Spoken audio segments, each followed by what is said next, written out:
la grabación. Ya está. Muy bien. ¿Tienen dudas? ¿O no hay dudas? Va, entonces dijimos que el fémur en su epífisis distal, en la cara anterior, se articula con la rótula, ¿verdad? Y se recuerdan que en los tipos de huesos vimos que la rótula es un hueso sesamoideo, ¿verdad? Es un hueso pequeño y es triangular.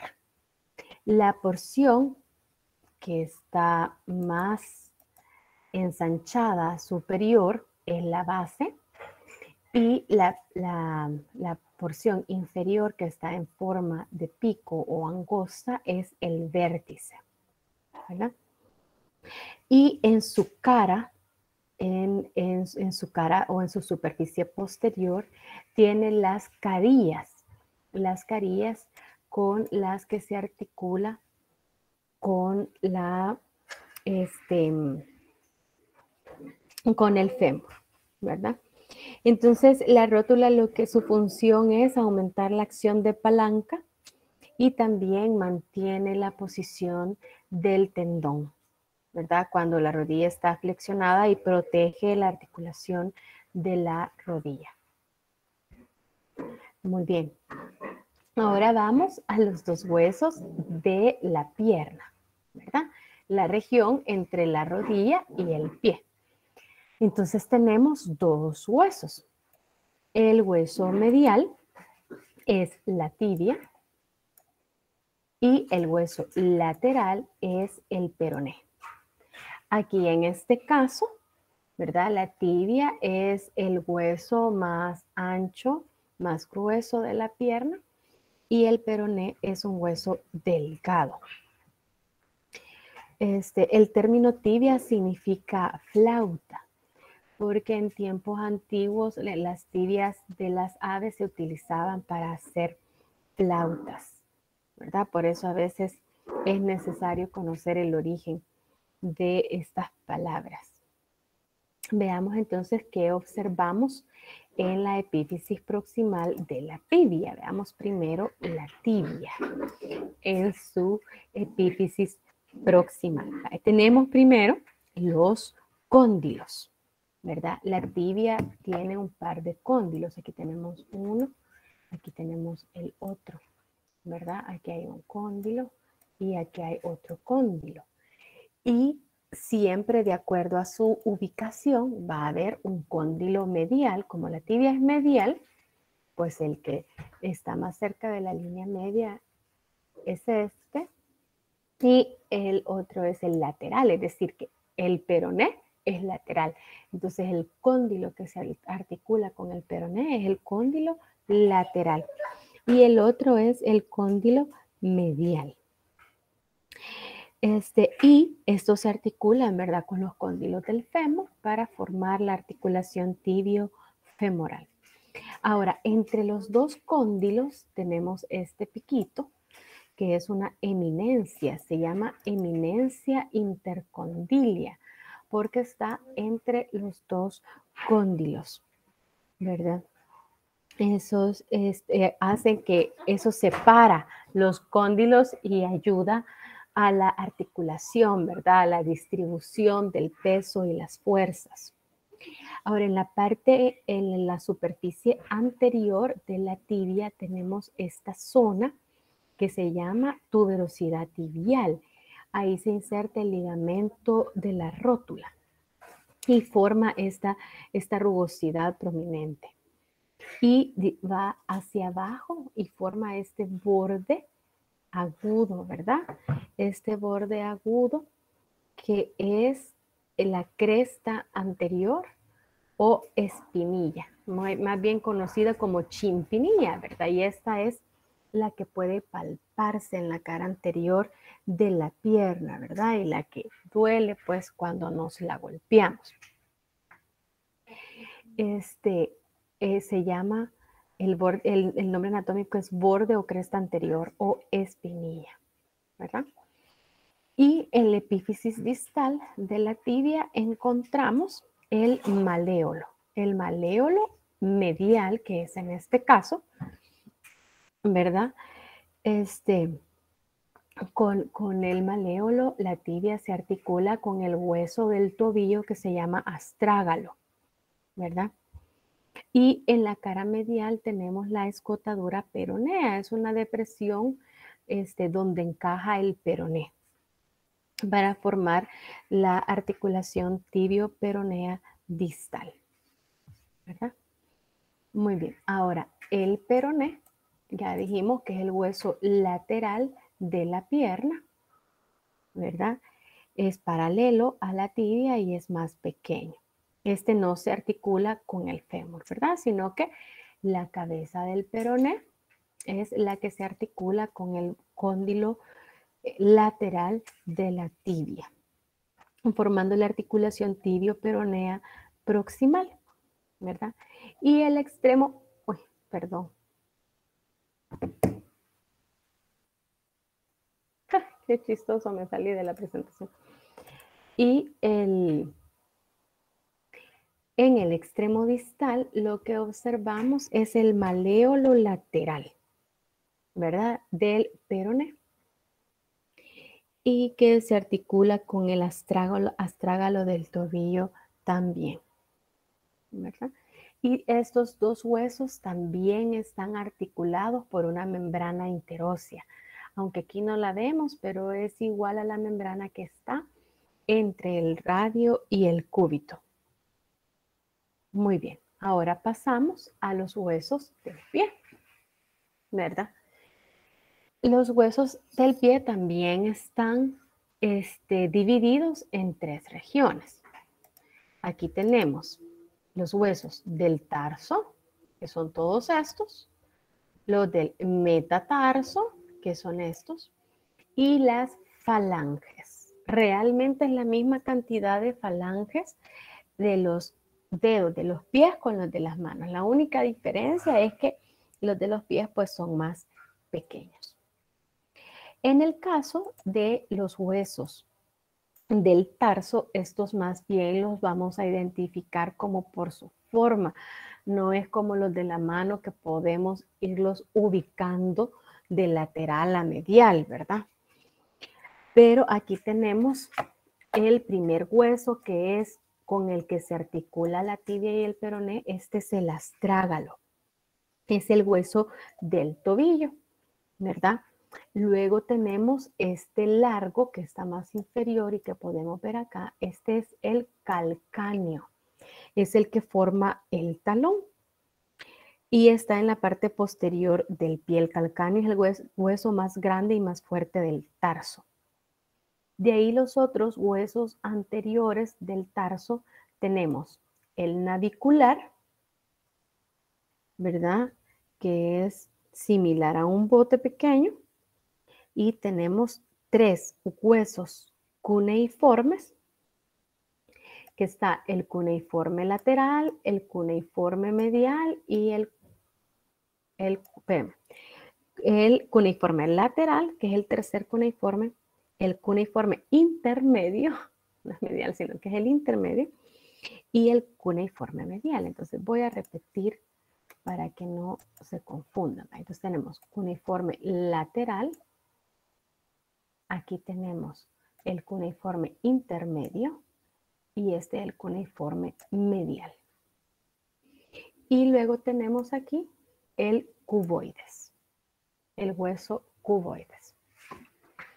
Entonces, en el caso de las cuñas o los tres cuneiformes, este es el primer cuneiforme, el segundo cuneiforme y el tercer cuneiforme. Así sería. Las articulaciones entre los huesos del tarso se llaman articulaciones intertarsianas, ¿verdad? Muy bien, ahora los del metatarso. Los huesos del metatarso siempre se enumeran del 1 al 5 de medial a lateral. Aquí es desde medial a lateral del dedo hallux al último dedito, ¿verdad? El dedo gordo es el hallux y de ahí tenemos los dedos de los pies numerados del 1 al 5, ¿verdad? Estos no tienen así nombres todos igual a los de la mano, solo el primer dedo, ¿verdad? Entonces aquí este sería el 1, 2, 3, 4 y 5, ¿verdad? Y los metatarsianos igual que los de la mano, ¿verdad? Constan de una base, de un cuerpo y de una cabeza. Igual las falanges. Las falanges constan de una base, cuerpo y una cabeza. Y las falanges, el hallux siempre solo tiene 2. Y los demás dedos, del 2 al 5, tienen 3. ¿Verdad? Y las articulaciones entre las falanges son interfalángicas.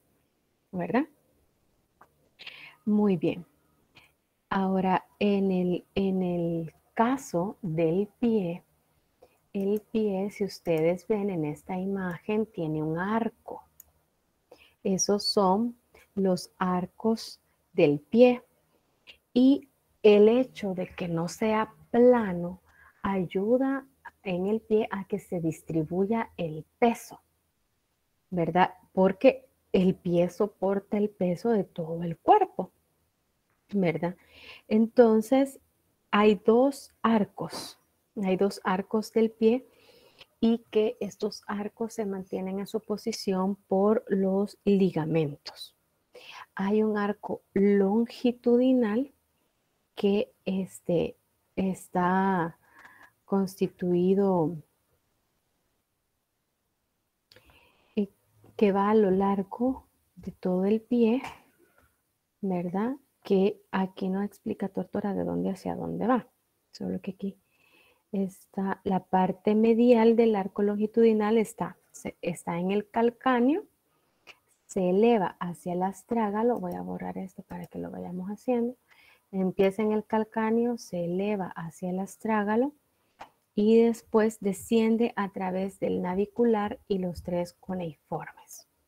Ese es el arco longitudinal. Hay una parte medial y una lateral, ¿verdad? En donde comienza en el calcáneo, se eleva en el cuboides y desciende hasta las cabezas de los 2 metatarsianos. Entonces, hay un arco longitudinal que va de acá a acá, ¿verdad? Y el otro que va de acá a acá, ¿verdad? Y el arco transverso está entre los bordes medial y lateral del pie, formado por el navicular, los 3 cuneiformes y las bases de los metatarsianos, ¿verdad? Este arco de acá. Entonces eso lo que hace es distribuir el peso corporal sobre los tejidos del pie, ¿verdad?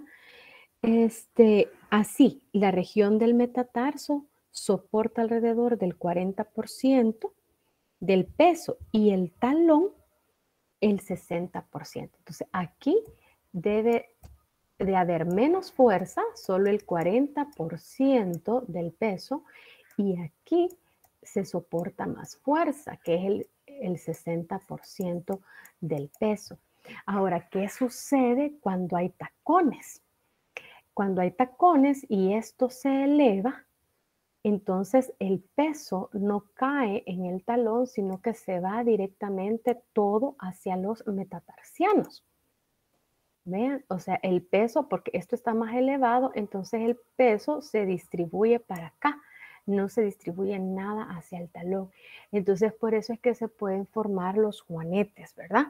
Que son engrosamientos o callos en la planta de los pies, en las bases, en las caras, no, perdón, en las cabezas de los metatarsianos. Es por eso que a las bailarinas se les deforma bastante los pies.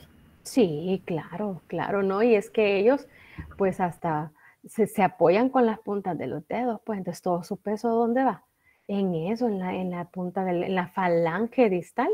Entonces, obviamente que eso va a producir que esas falanges se engrosen y, bueno, hasta las uñas, ¿verdad? Se les arruinan por el peso que soportan tanto tiempo, ¿verdad? Muy bien, el arco, vaya, lo que nos muestra acá, los arcos Es decir, los huesos en su posición normal quedan con esos como huecos, ¿verdad? Forman, ¿verdad? Esos arcos, pero se mantienen en su posición por ligamentos. Cuando veamos el sistema muscular, ustedes van a ver cómo los ligamentos, que son tejido conectivo, ¿verdad? Rodea a todo el pie. Entonces, esos ligamentos hacen que los huesos se queden en esas posiciones y también los tendones. Entonces, por eso cuando nosotros elevamos nuestro pie y no lo mantenemos parado, o sea, no lo mantenemos apoyado en nada, entonces nuestro pie tiene el arco, ¿verdad? Porque está así suspendido por ligamentos y tendones. Y ya el pie plano, pues es el que no tiene el arco de manera natural, ¿verdad? Entonces, su pie, pues, se ve, pues, por eso se llama pie plano, ¿verdad? Muy bien. El último, ¿no hay más, hay alguna otra duda, jóvenes, de este tema? ¿Alguna otra duda? El último punto que teníamos que avanzar, ¿verdad? En esta es comenzar la guía 4. Bueno, de nada. La guía 4 es en relación a las articulaciones. Acuérdense que, pues, de nada sirve ver los huesos individuales si no logramos comprender cómo es que ellos están unidos, ¿verdad? Y pues lo que une un hueso con el otro son las articulaciones. Entonces ahora vamos a iniciar la guía 4, solo vamos a ver el primer punto, que vamos a ver los objetivos de cuál es la clasificación estructural y funcional de las articulaciones, es decir, cómo se diferencian las articulaciones tanto en su forma como en el movimiento que permiten. Y vamos a ver las articulaciones fibrosas, las cartilaginosas y las sinoviales, ¿verdad? Siempre en su estructura y su función, ¿verdad? Muy bien. Pasemos ahora a ver primero qué es una articulación. Una articulación, pues, es el punto de contacto entre dos huesos, o entre un hueso y un cartílago, o entre el tejido óseo y los dientes. Todas esas son articulaciones. Aquí tenemos la articulación de la rodilla y aquí vemos la rótula, ¿verdad? Y vemos cómo aquí los huesos, el tibia, el fémur y la rótula están rodeados de diferentes tejidos. Ustedes pueden ver el tejido fibroso, el tejido conectivo, el tejido adiposo. Y miren aquí estas bolsitas de líquido. Entonces hay articulaciones que son como más especializadas que otras, ¿verdad? Pero siempre es un punto de contacto entre un hueso con otro o un hueso y otro tejido. ¿Cómo se clasifican las articulaciones? La clasificación estructural depende de si, más bien, la clasificación puede ser, ¿cuáles son los criterios por los que se generan estas clasificaciones? Primero, el primer criterio es si tienen espacio o no entre ellos. O sea, es decir, si tienen cavidad sinovial o no. Y lo otro es el tejido conectivo que mantiene unidos los dos huesos. Entonces, de acuerdo a estas características, así tenemos las articulaciones fibrosas, en donde no hay cavidad sinovial y están unidos por tejido conectivo denso y regular, rico en fibras de colágeno, ¿verdad? Ahí tenemos el ejemplo de la tibia y el peroné. Luego tenemos las articulaciones cartilaginosas. Aquí no hay cavidad sinovial, ¿verdad? Pero están unidos por cartílago. Entonces, fibrosas y cartilaginosas no hay cavidad sinovial, solo que las fibrosas están unidas por tejido conectivo denso y regular y las cartilaginosas por cartílago.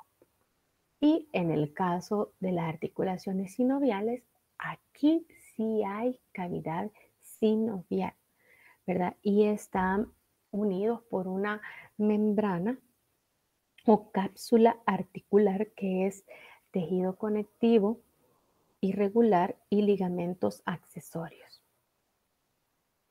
Muy bien. Ahora, la clasificación funcional. La clasificación se relaciona a si la articulación permite movimiento o no. Entonces, una sinartrosis es cuando no hay movimiento en la articulación, como las suturas, ¿verdad? Es una articulación inmóvil. Luego tenemos la anfiartrosis, es decir, que permite movimientos limitados, es semimóvil. Aquí tenemos la articulación de los discos intervertebrales y las vértebras. Permite los movimientos en ciertos ángulos de dirección.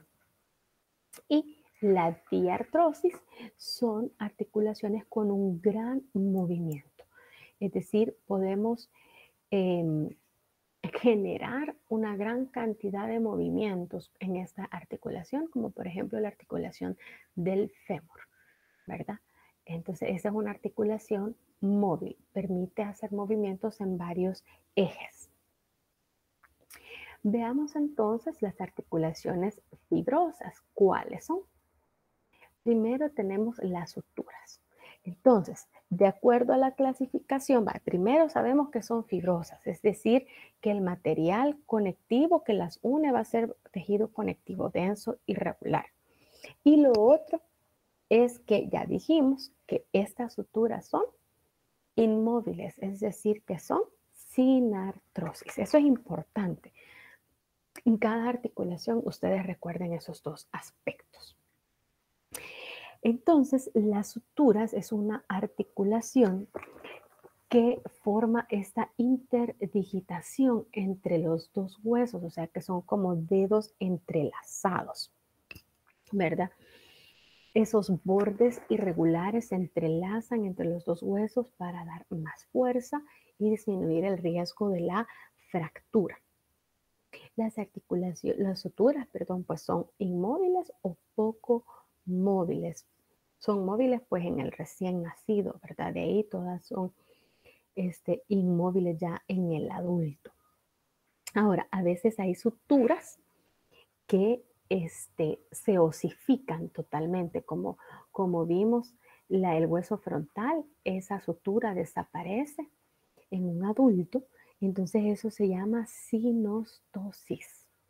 Es una articulación que se fusiona totalmente, ¿verdad? Si la sutura no genera sinostosis, se llama sutura metópica o sutura frontal, ¿verdad? En el fémur, en el hueso frontal. El otro tipo de articulación fibrosa es la sindesmosis.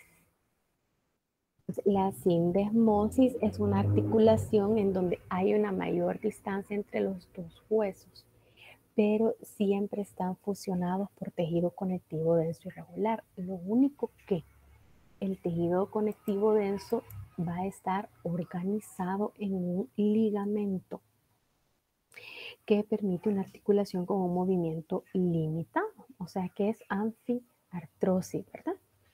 Entonces aquí tenemos este ligamento, el tibio peroneo, el que está en la articulación distal de la tibia y el peroné, ¿verdad? Ese es ejemplo de sindesmosis.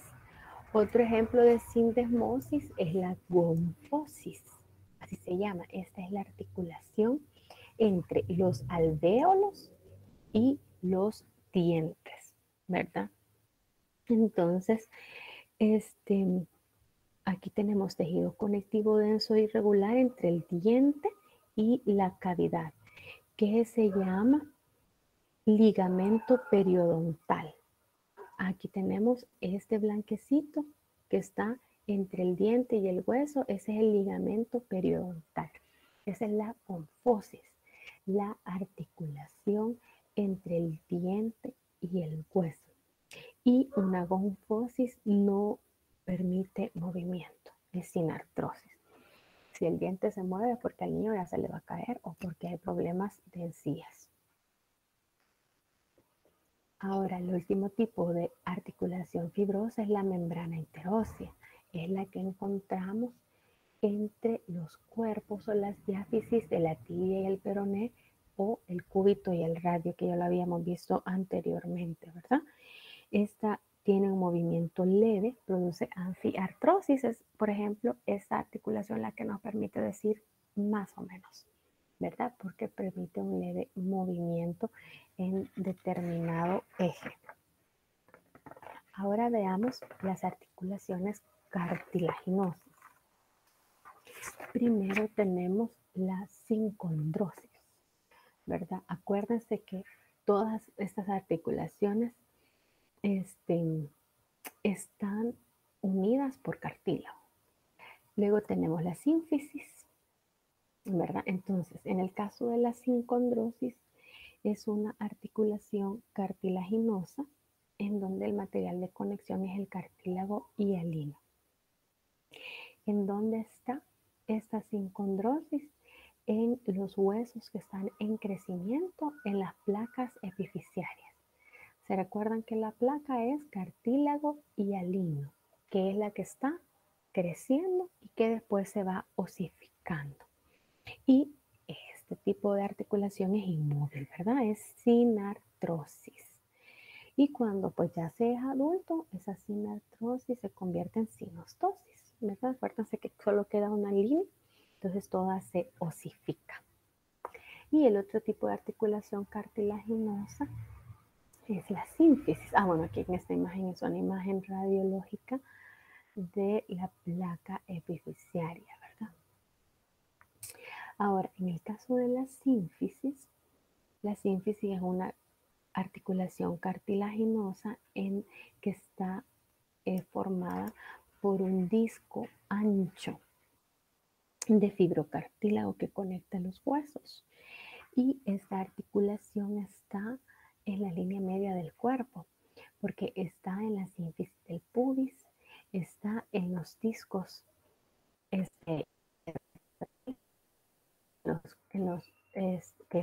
están entre los cuerpos de las vértebras y está entre el manubrio y con el cuerpo del esternón, ¿verdad? Entonces esas son las sínfisis, ¿verdad?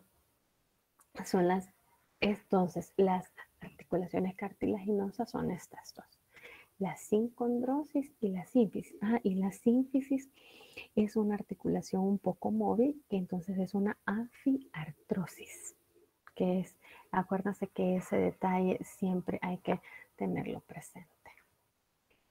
Ahora las articulaciones sinoviales.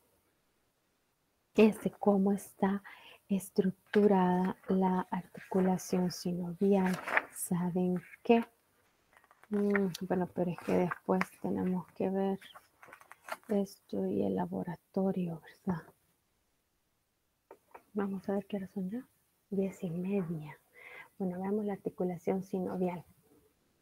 Dijimos que la articulación sinovial es una articulación en la que hay una cápsula sinovial que rodea a los dos huesos que participan en la articulación. Y esta cápsula rodea a una cavidad. O sea que hay un espacio entre los dos huesos, ¿verdad? Que estos no se deben topar. Esta articulación sinovial siempre le da movimiento considerable. Entonces la articulación sinovial siempre va a ser una diartrosis. Ahora, los huesos que forman parte de una articulación sinovial siempre van a estar recubiertos de cartílago articular, que es este celestito que tenemos acá. El cartílago articular, ¿verdad? Es una superficie lisa y resbaladiza, entonces eso permite que los huesos se puedan mover, ¿verdad? Y no se dañen entre sí, reduce el rozamiento de los huesos. Y es lo que dijimos, ¿verdad? Cuando ese cartílago se desgasta, es que duelen los huesos de la articulación. Y entonces, en el caso de la cápsula articular, aquí tienen ustedes la cápsula articular, está formada por dos membranas. Una membrana fibrosa que es la externa, es tejido conectivo denso y irregular con fibras de colágeno que se fijan en el periósteo de los huesos. Aquí está el periósteo, ¿se recuerdan, verdad? Es una delgada capa que recubre el hueso, entonces ahí se fija la membrana fibrosa en el periósteo. Esta membrana le permite movimiento y es la que le da resistencia, ¿verdad? Para que la articulación no se suelte, por así decirlo. Ahora, también en la cápsula hay otros ligamentos que hacen que se mantenga unida y tenga fuerza la articulación, ¿verdad? Aquí vemos, por ejemplo,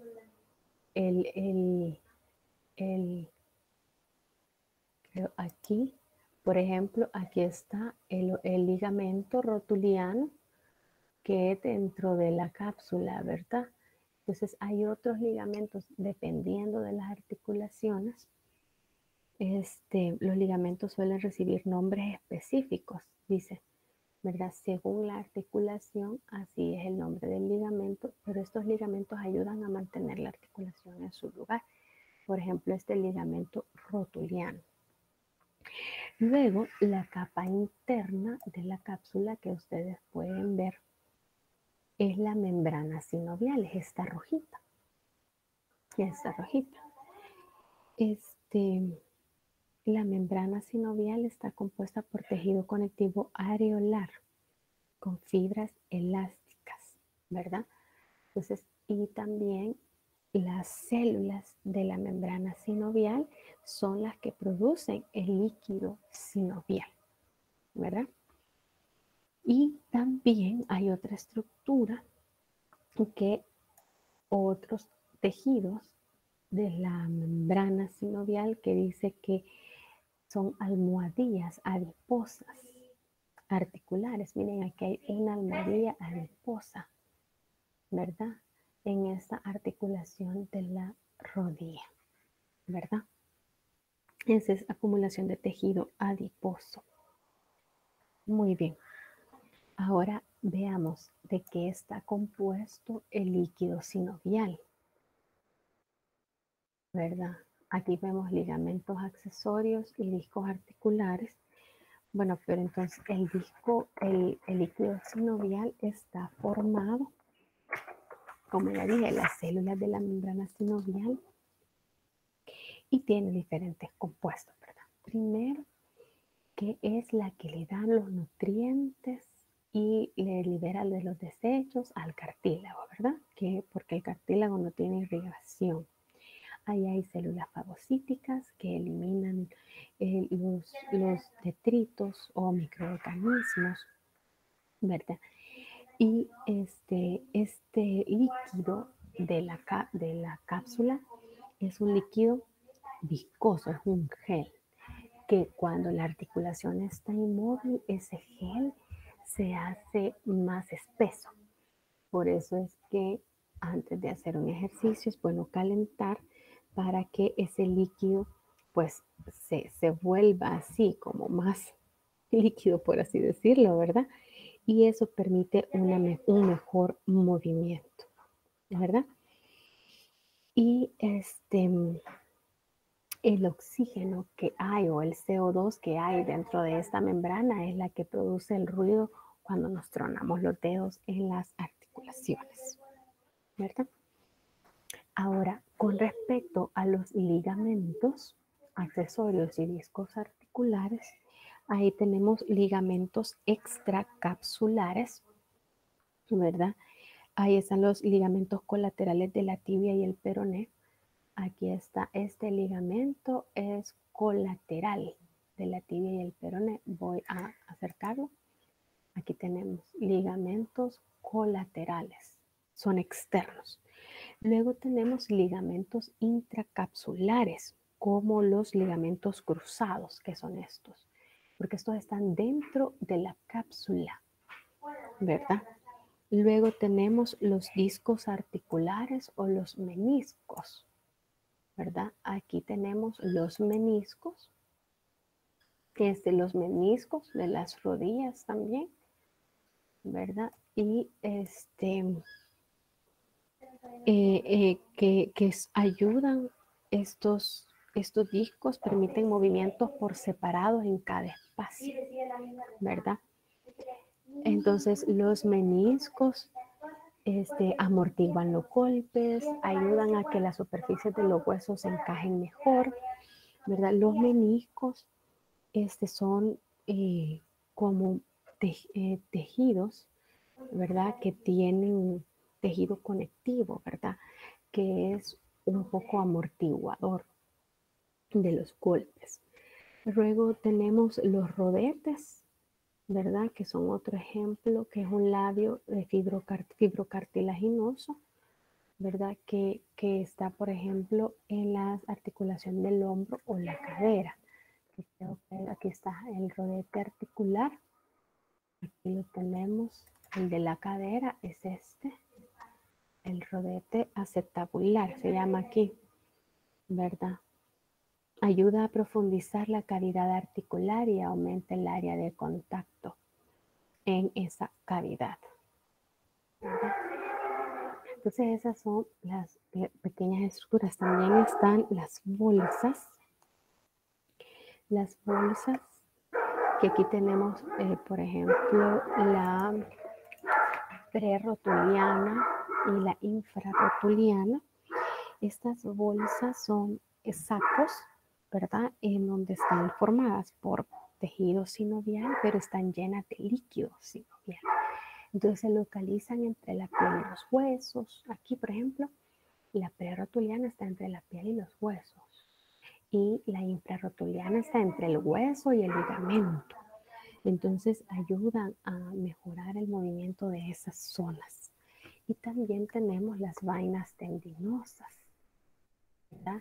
Aquí tenemos una vaina que es una bolsa de tejido conectivo que rodea un tendón cuando este tendón es así tubular, ¿verdad? Es esta que tenemos acá, la vaina tendinosa, ¿verdad? Ahora, ¿cómo son irrigados? ¿Cómo llega la sangre y la inervación a la articulación? Entonces, las articulaciones, primero los nervios, ¿verdad? Son los mismos que inervan a todos los músculos que movilizan esa articulación. Entonces están muy inervadas, tienen muchas terminaciones nerviosas para generar un movimiento adecuado, ¿verdad? Ahora, en el caso de la irrigación, ¿verdad? La irrigación es el origen de los... la irrigación de la articulación se origina en los vasos sanguíneos articulares y epifisiarios. O sea, los mismos vasos sanguíneos que rodean las epífisis de los huesos y la articulación son las que inervan la cavidad sinovial. Entonces, estos vasos sanguíneos forman redes, como ustedes pueden ver acá, ¿verdad? Forman redes alrededor de la articulación y se dividen hasta llegar a la membrana sinovial y a la cápsula, ¿verdad? Y de la membrana sinovial pasan los nutrientes al líquido sinovial y de ahí pasa al cartílago articular, ¿verdad? En el caso de los nervios, son nervios sensitivos y autónomos, es decir, nervios que envían información de dolor o calor, etcétera, y autónomos que son nervios que generan el movimiento, ¿verdad? También son propioceptores, es decir, que detectan la posición en la que se encuentra la articulación, ¿verdad? Y más que todo de la cápsula. Entonces esas son la estructura de la articulación sinovial. Entonces llegamos hasta acá. Si ustedes se recuerdan, para el día viernes quedamos con para el día, perdón,